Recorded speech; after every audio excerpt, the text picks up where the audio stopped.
Brasil está entre os 4 países com o maior número de mortes violentas de crianças e adolescentes. Um cenário que, segundo especialistas, precisa ser mudado antes de se discutir a redução da maioridade penal. Por medo, essa mãe esconde o rosto. Moradora da Vila Penteado, um bairro da periferia da zona norte de São Paulo, ela sabe bem o que é conviver ao lado da violência. Ano passado, 2 chacinas mataram 3 adolescentes. No dia 27 de março deste ano, em um novo atentado, uma bala perdida quase matou o filho dela. Ele foi atingido no abdômen e por pouco não morreu no hospital. Ele estava sentado na rua, lá na esquininha, né, na degrauzinho. Aí os caras veio e começou já a atirar. O Brasil é um dos 4 países que mais matam adolescentes em todo o mundo. Mais de 8 mil jovens de até 19 anos foram assassinados, segundo o último mapa da violência. O índice é maior do que o número de adolescentes que cometem assassinatos ou latrocínios, os roubos seguidos de mortes. Considerando apenas o estado de São Paulo, eles somam 134 menores, cerca de 1,5% dos 9 mil internos da Fundação Casa. De todos os adolescentes do Brasil, 0,09% estão cumprindo medidas socioeducativas por terem cometido atos infracionais. Um universo que, quando olhado de perto, revela um sistema que nem sempre é capaz de reabilitar essas pessoas. De acordo com um levantamento realizado pelo Conselho Nacional de Justiça, que traçou o perfil do adolescente infrator, a taxa média de ocupação das unidades de internação é de 102%.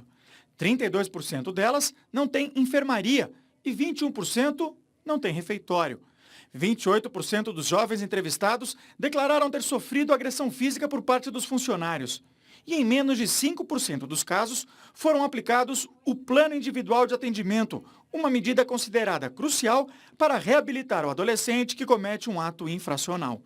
Para as entidades que trabalham com os direitos da infância, diminuir a maioridade penal só irá piorar o quadro. Todo mundo conhece a realidade dos presídios brasileiros e deveria também conhecer a realidade do Sistema Nacional Socioeducativo, que é tão caótico no Brasil quanto o sistema penal. Este sistema ele deve ter uma perspectiva educativa para que a gente consiga fazer com que este adolescente seja responsabilizado e, posteriormente, ele consiga voltar para a sociedade com uma postura positiva. Para esse promotor, a diminuição da maioridade ajudaria a diminuir a criminalidade entre os adolescentes, desde que acompanhada de medidas para garantir direitos básicos da infância. Que se faça um investimento social maciço, justamente no quê? Na educação, na creche, saneamento básico.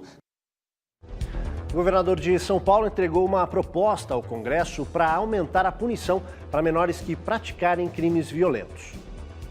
O projeto altera o Estatuto da Criança e do Adolescente e também o Código Penal, ampliando de 3 para 8 anos o período de internação máxima do menor infrator. Segundo a proposta, depois de completar 18 anos de idade, o adolescente que tiver cometido crime hediondo, como homicídio, roubo seguido de morte ou estupro, seria transferido para um regime especial de atendimento dentro de instituições como a Fundação Casa, mas separado dos menores de idade. Também foi proposta uma punição mais rigorosa para adultos que se utilizam de menores para cometer crimes. O projeto deve ser analisado por uma comissão especial antes de ir à votação em plenário. Dentro da fundação, não vai para penitenciária, não vai misturar com preso em penitenciária. Fica na própria fundação que cuida dos menores, mas em regime especial de atendimento, separado dos menores de 18 anos. E olha, a gente continua essa reflexão aqui que o Guia do Dia vem fazendo ao longo dessa semana sobre medidas que possam acalmar um pouco essa sensação de impunidade no que se refere à redução da maioridade penal. E hoje temos conosco aqui no estúdio o Ari Friedenbach, ele é vereador pelo PPS e tem enfim, viveu essa experiência muito de perto. Ari, bom dia, obrigado pela sua presença aqui com a gente no Guia do Dia. Bom dia, obrigado pelo convite. Antes da nossa conversa, eu peço licença, a gente vai mostrar aqui uma reportagem bem rápida para contar o que aconteceu com a Liana Friedenbach, a filha do Ari. Em 2003, a estudante Liana Friedenbach, de 16 anos, e seu namorado, Felipe Café, foram sequestrados e assassinados quando acampavam em Embu-Guaçu, na Grande São Paulo.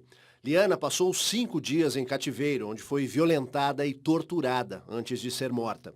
Um dos envolvidos no crime, Roberto Aparecido Alves Cardoso, o Champinha, era menor de idade na época. Ele cumpriu 3 anos na Fundação Casa e posteriormente foi internado numa clínica psiquiátrica. Os outros 4 acusados foram condenados a até 124 anos de prisão.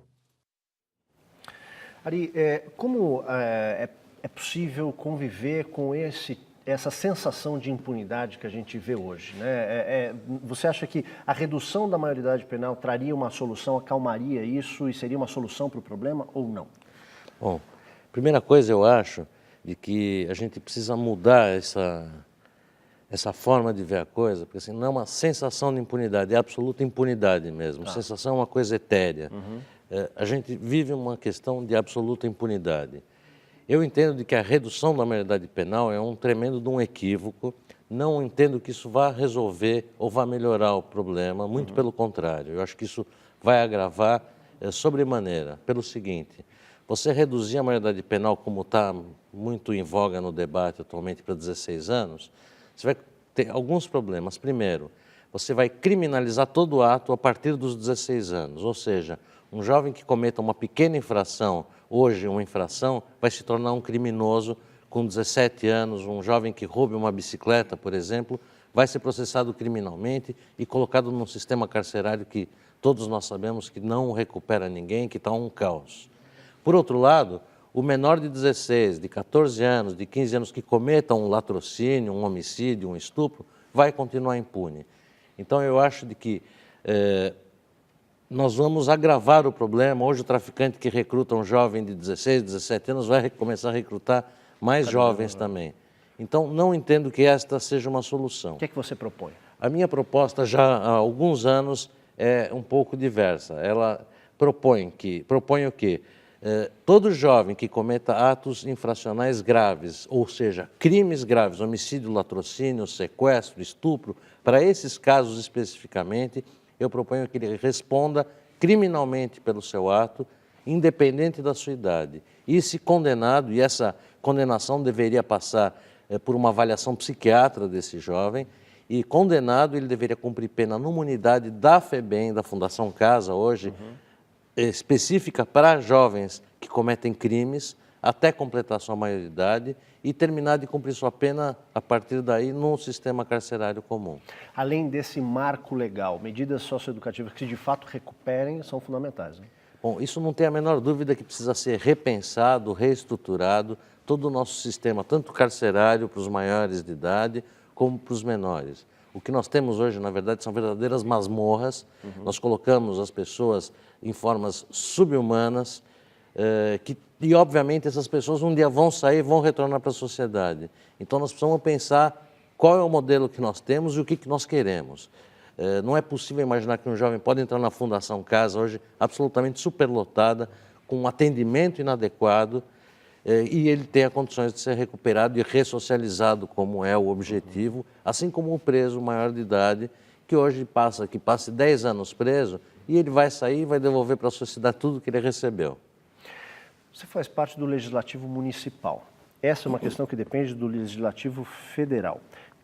E é uma questão recorrente, quer dizer, o caso da Liana foi 2003. Antes disso, a discussão já existia. Até hoje, o Congresso Nacional não deu resposta. Como explicar essa demora? Bom, eu, vendo o noticiário hoje de manhã, lendo os jornais, vi o governador entregando para o Renan Calheiros um documento e me causa uma certa revolta, porque há 6 anos atrás eu tive com um grupo grande que colhemos 1.400.000 assinaturas e entregamos para o mesmo Renan Calheiros o documento, que disse que ia tomar providências urgentes e sentou em cima do documento. Eu espero que isso não se repita, apesar de que eu acredito que isso infelizmente vai acontecer. Vai passar o clamor do debate, infelizmente esse jovem foi assassinado na semana passada e isso não anda para frente. É um debate muito árido, muito difícil, que divide opiniões e políticos preferem discutir temas mais amenos, que não dividam opiniões, que não corram o risco de perder votos tomando posições. Nós, como políticos, eu no municipal, enfrentamos no dia a dia situações que a gente tem que se posicionar sim ou não, independente do que isso pode refletir. Você tem que ter uma consciência do que você está fazendo e agir com clareza. E é um debate muito difícil. Muito obrigado, Ari, pela sua contribuição justamente para esse debate, para o esclarecimento. Aqui no Guia do Dia a gente tenta, enfim, trocar ideias para entender melhor como lidar com essa questão, o nosso papel aí no jornalismo, né? Obrigado, um bom dia para você. Obrigado. Tá 7h48.